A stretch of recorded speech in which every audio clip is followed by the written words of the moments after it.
મનરેગા બચાવો સંગ્રામ અંતર્ગત મોડાસા ખાતે ધરણા પ્રદર્શન યોજાયું. રોજગારી આપોના નારાઓ ગુંજી ઉઠ્યા.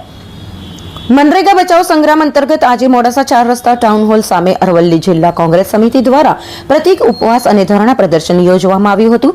ભાજપ સરકાર દ્વારા મહાત્મા ગાંધી રાષ્ટ્રીય ગ્રામીણ રોજગાર બાંહેધરી કાયદાને નબળું પાડવા, તેનું નામ સ્વરૂપ બદલવાની અને અંતે બંધ કરવાની દિશામાં લેવાતા પગલાઓ સામે કોંગ્રેસે ખુલ્લો અને આક્રમક વિરોધ નોંધાવ્યો હતો.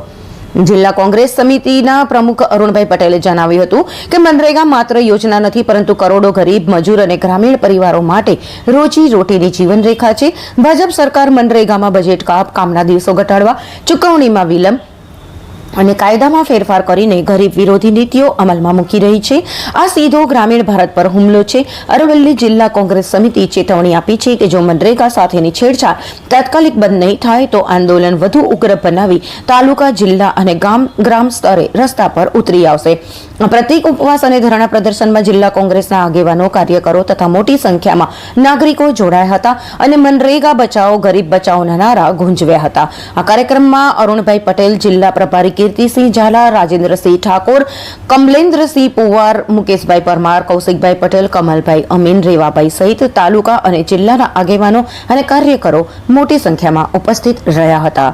રિપોર્ટર જવાન સિંહ ઠાકોર, अरवली। हम दिखाएंगे सच्चाई की खबर चैनल को लाइक कीजिए, सब्सक्राइब कीजिए और हमारे साथ जुड़े रहिए। हम दिखाएंगे आपको सच्चाई की खबर।